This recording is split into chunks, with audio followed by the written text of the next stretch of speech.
Hello, Travis Brust here, Executive Chef at the Williamsburg Inn, and just here to bring you a little bit of the benefits of spices or herbs or just things that will improve your health, well-being, while having a little bit of fun doing it and eating something that's interesting. And I wanted to focus a little bit on ginger today.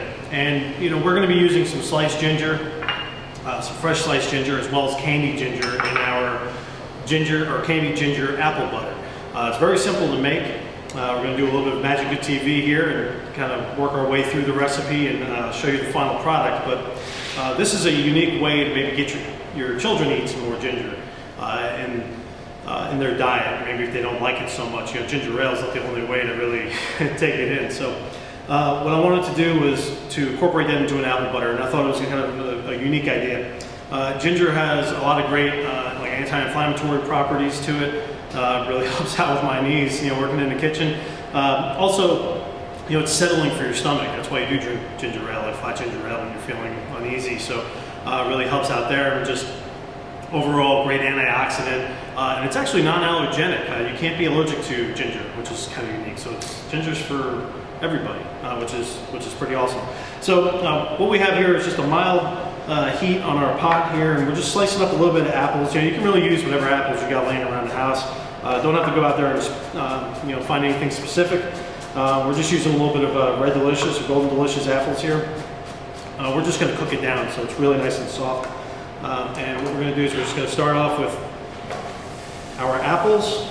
1 pound. Now the recipe calls for 1 pound. It calls for 1 pound of peeled and cored apples. Okay, you don't want to start with a pound and then peel it, core it, and end up with less than a pound. You need 1 pound final. So that's very important to note in the recipe.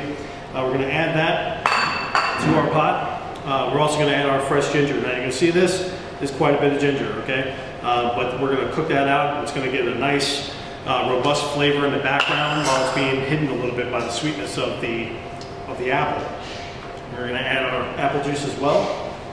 There we go. I'm going to turn our heat up to medium-high heat. Stir that around. Now this is where the tough part comes in.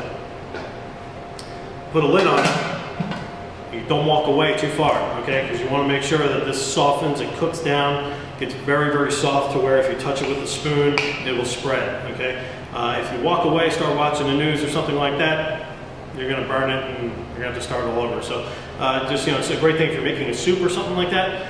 In your kitchen or preparing a meal and you got some apples laying around, put on a batch of apple butter, you can sit there and watch it and make sure it doesn't go awry on you. So we're gonna fast forward about 40 minutes or so, okay? We got ourselves a nice low simmer and we've gotten to the point where we're nice and soft. Now we're gonna take the apples from that point and we're gonna run through a food mill, or you can press them through if you have a potato ricer, you can push them right through that, or just pulse it lightly in a Robocoup or a food processor. We call them Robocoups in the kitchen. It's the big guy. You're going to use the smaller ones. But anyways, put that back in the pan. Then we're going to add one of my favorite ingredients. Those of you that know me, maple syrup. Okay, we're going to go ahead and add that right in there.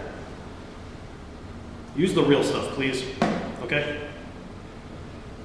There's no fun using the sugar that's flavored with maple syrup. It doesn't give you the same effect. This is a really nice grade A amber. Maple syrup. So we're also going to add our cinnamon at this point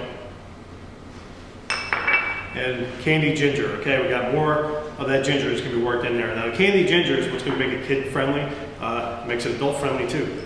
So we're going to go ahead and sprinkle that in. All right, and just a little bit of fresh ground nutmeg. Okay, you can find these at some local grocers, kind of like a gourmet food shop or something. But the fresh whole nutmeg is incredible. The pre-ground nutmeg, not so incredible, okay? That tastes like nutmeg, okay? But this really tastes like nutmeg. So we're gonna use this and just, you're gonna kind of go by notes, okay? You start grating it and you can already start to smell it. That's more than enough, okay? Put that back in the cupboard and you're good to go. All right, these guys will last a very long time. They're whole. Just grate them as you need them. But as you can see here, it's probably my second time using this, and we've got more than 70% of that left. So it's it's a great item to have in your pantry. All right, so from this point, now you have this kind of cooked down mix that's gonna be very wet, and you have to watch it and cook it down until you get that nice consistency that you're looking for of apple butter. It's like a heavy applesauce almost.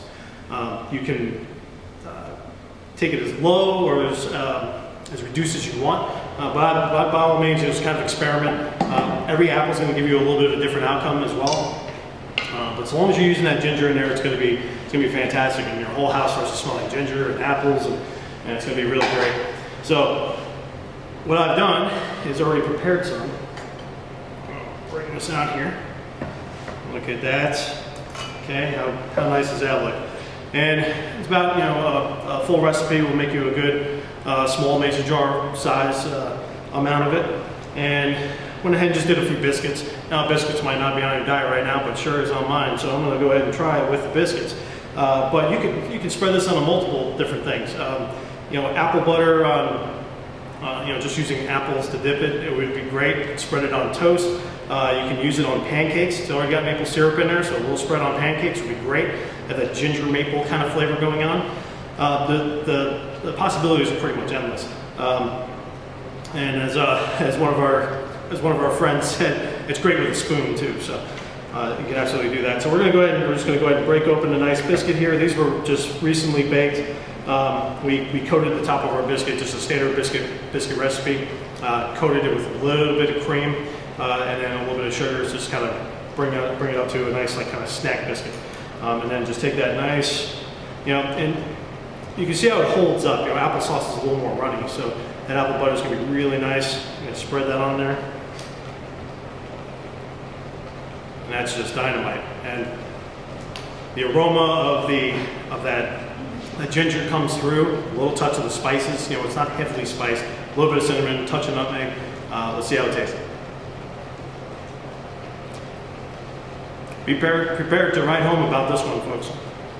It's delicious. So please make it at home, experiment, and let us know what you think.